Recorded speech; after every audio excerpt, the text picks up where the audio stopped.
कि जो कदम किसी भी देश ने नहीं उठाए, सभी देश प्रभावित हैं, ऐसे कठोर कदम केवल भारत देश को उठाने की क्या जरूरत पड़ी? इतनी ज्यादा क्या खराब स्थिति हो गई?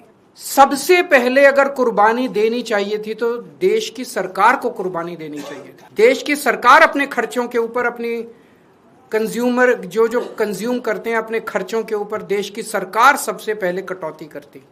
देश की सरकार ने कोई कटौती नहीं की। उसके बाद देश के प्रधानमंत्री और सारे मंत्री मिलकर अपने अपने खर्चों पे और कंजम्पशन पे कटौती करते।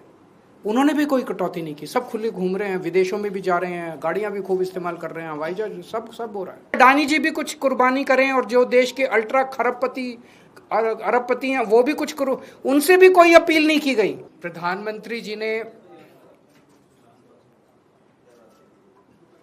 कहा है कि देश बेहद आर्थिक संकट से गुजर रहा है और इस वजह से उन्होंने देश के एक लोगों को अपील की है ये 7 स्टेप उठाने के लिए, ये 7 कदम उठाने के लिए। एक तो ये कि वर्क फ्रॉम होम करो, सोना खरीदना बंद करो, कम से कम सोना खरीदो।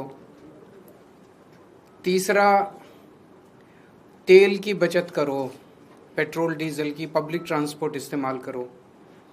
चौथा, फर्टिलाइजर्स का कम से कम इस्तेमाल करो, नेचुरल फार्मिंग करो। पांचवा, फॉरेन प्रोडक्ट्स कम से कम इस्तेमाल करो और फॉरेन एक्सचेंज बचाओ। छठा, कुकिंग ऑयल कम से कम इस्तेमाल करो। और सातवां, फॉरेन ट्रैवल बंद करो, विदेशों में जाना बंद करो।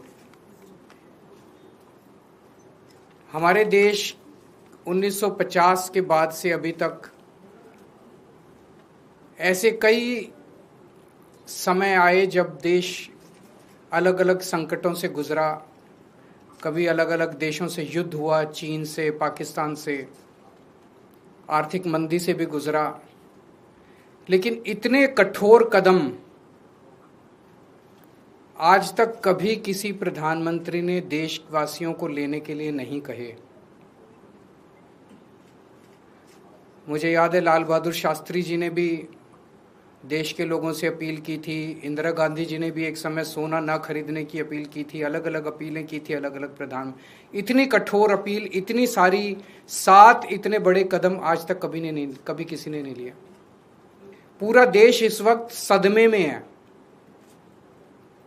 तो मेरी 3 गुजारिश है प्रधानमंत्री जी से। एक तो ये कि अगर आपने इतने कठोर कदम उठाने के लिए कहा है तो इसका मतलब अर्थव्यवस्था का काफी ज्यादा बुरा हाल है, और या आने वाले समय में और भी ज्यादा बुरा हाल होने का अंदेशा है। देश ये जानना चाहता है कि हम कहां खड़े हैं। आपने हमें कहा हम सब देशवासी देशभक्त हैं, कठोर से कठोर कदम भी उठाएंगे, कठोर से कठोर अपने को, अगर हमें कठिनाइयां बर्दाश्त करनी पड़ी, कुर्बानियां देनी पड़ी देश के लिए, वो भी करेंगे। लेकिन पता तो चले कि ये कदम क्यों उठाए जा रहे हैं, पता तो चले कि अर्थव्यवस्था कहां खड़ी है। केवल आदेश भर दे देने से तो काम नहीं चलेगा ना। ये देश हम सब लोगों का है, ये देश हम 140 करोड़ लोगों का है। तो प्रधानमंत्री जी से मेरा पहला निवेदन है कि वो पूरा आज हमारी क्या स्थिति है, अर्थव्यवस्था की, इकोनॉमी की क्या स्थिति है, और आने वाले समय में कुछ महीनों में या 1 साल में हमारी क्या स्थिति होने का अंदेशा है, इसके ऊपर सारी जानकारी देश के लोगों के साथ साझा करे। नहीं तो लोगों के मन में शंका पैदा होती है, अलग अलग किस्म की अफवाहें फैल रही है, कोई कुछ कह रहा है, कोई कुछ कह रहा है, अफवाहों का बाजार गर्म है। ये अर्थव्यवस्था के लिए अच्छा नहीं, अर्थव्यवस्था के कॉन्फिडेंस के लिए अच्छा नहीं है। दूसरा, हम सब जानते हैं कि ये इराक और अमेरिका के बीच जो युद्ध है उसकी वजह से हो रहा है। लेकिन इराक और अमेरिका की वजह से युद्ध जो है उसकी वजह से तो पूरी दुनिया प्रभावित है, सारी दुनिया के सभी देश प्रभावित हैं उस युद्ध की वजह से।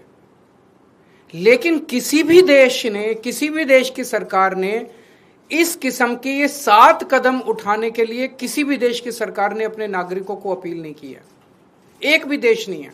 किसी ने कुछ एक स्टेप, किसी ने 2 स्टेप, किसी ने, लेकिन ये 7 इतने कठोर कदम उठाने के लिए एक भी देश की सरकार ने अपने नागरिकों को अपील नहीं की है। इससे मन में शंका पैदा होती है कि कहीं स्थिति केवल इराक अमेरिका के युद्ध की बजाय और भी कहीं स्थिति कुछ और ज्यादा खराब तो नहीं है। हमारा देश किन परिस्थितियों से गुजर रहा है। तो दूसरी मेरी मोदी जी से प्रार्थना है कि देश के लोगों को बताए कि जो कदम किसी भी देश ने नहीं उठाए, सभी देश प्रभावित हैं, ऐसे कठोर कदम केवल भारत देश को उठाने की क्या जरूरत पड़ी, इतनी ज्यादा क्या खराब स्थिति हो गई। और तीसरी बात, इसका सारा बोझ मिडिल क्लास पे क्यों डाला जा रहा है। फॉरेन मत जाओ, फॉरेन प्रोडक्ट्स मत खरीदो, सोना मत खरीदो, पेट्रोल डीजल गाड़ी मत इस्तेमाल करो, वर्क फ्रॉम होम करो, पब्लिक ट्रांसपोर्ट केवल और केवल इन सारे कदमों से केवल मिडिल क्लास बहुत देशभक्त है। जरूरत पड़ेगी किसी भी हद तक मिडिल क्लास देश के लिए कुछ भी करेगा, लेकिन केवल मिडिल क्लास क्यों। सबसे पहले अगर कुर्बानी देनी चाहिए थी तो देश की सरकार को कुर्बानी देनी चाहिए थी। देश की सरकार अपने खर्चों के ऊपर, अपनी कंज्यूमर जो कंज्यूम करते हैं अपने खर्चों के ऊपर देश की सरकार सबसे पहले कटौती करती। देश की सरकार ने कोई कटौती नहीं की। उसके बाद देश के प्रधानमंत्री और सारे मंत्री मिलकर अपने अपने खर्चों पे और कंजम्पशन पे कटौती करते। उन्होंने भी कोई कटौती नहीं की। सब खुले घूम रहे हैं, विदेशों में भी जा रहे हैं, गाड़ियां भी खूब इस्तेमाल कर रहे हैं, हवाई जहाज सब हो रहा है, सोना भी खूब खरीद रहे होंगे। उसके बाद अगर बनता था तो अफसरों के ऊपर, अफसरों से उम्मीद की जाती कि अफसरशाही जो है वो कुछ कुर्बानी करेगी। उसके बाद उम्मीद थी देश के अल्ट्रा रिच, जिनमें मोदी जी के कुछ दोस्त हैं, उनसे भी एक अपील करते मोदी जी की अडानी जी भी कुछ कुर्बानी करें, और जो देश के अल्ट्रा खरबपति अरबपति हैं वो भी कुछ करो। उनसे भी कोई अपील नहीं की गई। केवल और केवल देश की मिडिल क्लास से ये अपील की गई। इस बात का दुख होता है। मैंने पिछले 2 दिन में कई लोगों से बातचीत की, उन्होंने कहा हम करेंगे देश के लिए कुर्बानी, लेकिन केवल हम क्यों।